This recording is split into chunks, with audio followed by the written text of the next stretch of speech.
நம்ம ஃபஸ்ட்டு பண்ண வேண்டியது என்னென்னு கேட்டிங்கன்னா, இந்த மரத்தில் மண்ணில் வேரில் இருக்கக்கூடிய ஃபங்கல் வேரில் ரிமூவ் பண்ணுறதுக்காக பார்த்திங்கன்னா ரேப்பப் 30 ml 2 லிட்டர் தண்ணியில் கலந்து மரத்தை சுற்றி ஊற்றி விடணும்.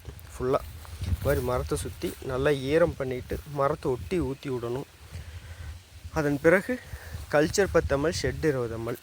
அதே ஒரு வாரம் கழித்து ரேப்பப் கொடுத்து ஒரு வாரம் கழித்து 2 லிட்டர் தண்ணியில் கல்ச்சர் 10 ml ஷெட் 20 ml கலந்து மரத்தை சுற்றி ஊற்றி விடணும். ஊற்றி விட்டுட்டு திரும்ப 1 வீக் 10 days கழித்து N 10 ml P 10 ml K 20 ml ஸ்டிம்ரிச் 10 ml கலந்து ஊற்றி விடணும். மொத்தம் 3 டைம் ஒரு மாதத்தில் 3 அப்ளை பண்ணணும்.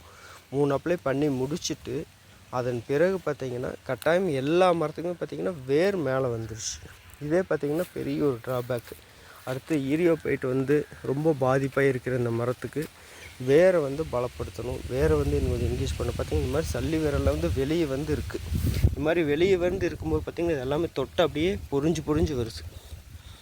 வேர் பாருங்கள் பொறிஞ்சு வருது. இதெல்லாம் மண்ணுக்குள்ளே ஈரப்பதத்தில் இருக்கும்போது பார்த்திங்கன்னா இதுதான் பார்த்திங்கன்னா இந்த சின்ன வேர் தான் பார்த்திங்கன்னா உங்களுக்கு கட்டாயம் வேர் முழுமையாக கிரகிச்சு கொடுக்கக்கூடியது, சத்துக்களை கிரகிச்சு கொடுக்கக்கூடியது. இது முழுமையாக பண்ண எல்லா மரத்துக்குமே பார்த்திங்கன்னா மண் எடுத்து போடணும்.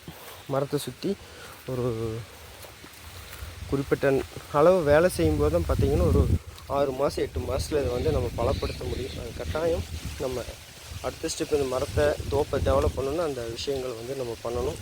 ரேப்பப் அப்ளை பண்ணணும். அடுத்து ஷெட்டு கல்ச்சர் அப்ளை பண்ணணும். ரேப்பப் பார்த்திங்கன்னா ஃபங்கல் வேரில் ரிமூவ் பண்ணக்கூடியது. ஷெட்டுங் கல்ச்சர் பார்த்திங்கன்னா நம்ம ஏற்கனவே இருக்கக்கூடிய மண்ணில் இருக்கக்கூடிய தலை சத்து, மணி சத்து, சாம்பல் சத்து எல்லாமே இருக்கும். எரு போட்டிருப்பாங்க, ஆட்டு எரு போட்டிருக்காங்க, எருமை சாணம் போட்டிருக்காங்க. எல்லாமே பார்த்திங்கன்னா டைலூட் பண்ணி மண்ணில் நுண்ணுயிரை டெவலப் பண்ணி கொடுக்கக்கூடியது ஷெட்டும் கல்ச்சரும்.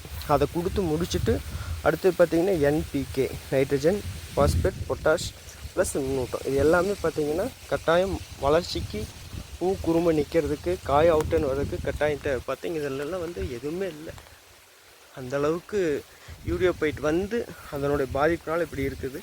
இதை தயார் பண்ணணும். அடுத்தது மெயின் என்னன்னு கேட்டிங்கன்னா தோப்புக்குள்ளே இந்த தீ போடுறதுனால பார்த்திங்கன்னா மண் ஹீட்டாகி தென்னையோட வேர் பார்த்திங்கன்னா கட்டாயம் இந்த ஒரு மரத்தோட வேர் இன்னொரு மரத்தோட வேரும் கட்டாயம் ஜாயிண்ட் ஆகும்.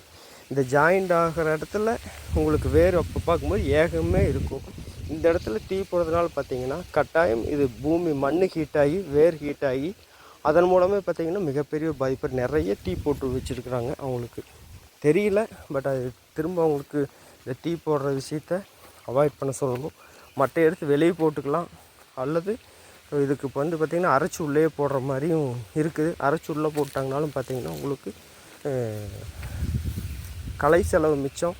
இது கம்போஸ்ட் ஆகி மண்ணுக்குள்ளே போகும்போது பார்த்திங்கன்னா மண் இலகுவாகிறதும் சத்துக்கள் அதிகப்படுத்தி கொடுக்கறதுக்கு வாய்ப்பு இருக்குது. பார்த்திங்கன்னா காய்களுமே பார்த்திங்கன்னா நிறைய கொட்டி இருக்குது. இதெல்லாமே பார்த்திங்கன்னா இப்போ நம்ம ஃபஸ்ட்டு டோஸ் சொன்னோம். அந்த ஃபஸ்ட் டோஸ் கொடுத்துட்டு செகண்ட் டோஸ் திரும்ப 60 நாளே கொடுத்து அதுக்கப்புறம் திரும்ப 3 மாதம் கழிச்சு கொடுக்கும்போது தான் பார்த்திங்கன்னா நம்ம இது மரத்தினுடைய தென்னை பொறுத்த வரைக்கும் 8லேருந்து 9 மாதம் கழிச்சு தான் வித்தியாசம் பார்க்க முடியும். 1.25 வருஷம் ஆகும்போது தான் ரிசல்ட் 100% பார்க்க முடியும். பார்த்திங்கன்னா இது வேர் எந்த அளவுக்கு மேலே வந்திருக்குது. எல்லா மரத்துலேயுமே பார்த்திங்கன்னா இந்த வேர் கம்ப்ளைண்ட்டுங்கிறது மேலே வந்திருக்கிறதே பார்த்திங்கன்னா ஒரு சரி செய்யக்கூடிய உடனடியாக சரி செய்யக்கூட வேண்டிய ஒரு விஷயம். எல்லாமே தயார் பண்ணணும்.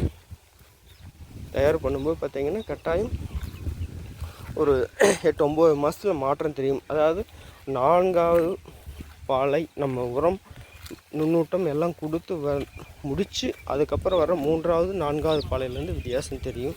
பூ கொட்டுறது, குறும்பு கொட்டுறது குறையும். அதுக்கப்புறம் செகண்ட் டோஸ் கொடுத்தோன்னே பார்த்திங்கன்னா ஒரு 8 மாதம் 9 மாதங்களில் ஓரளவுக்கு நல்லாவே மாற்றம் தெரியும். 1.25 வருஷங்கிற பார்த்திங்கன்னா ஈல்டைவே அதிகப்படுது. பார்த்திங்க பூரா மட்டையெல்லாம் சங்கி போயிருக்கு.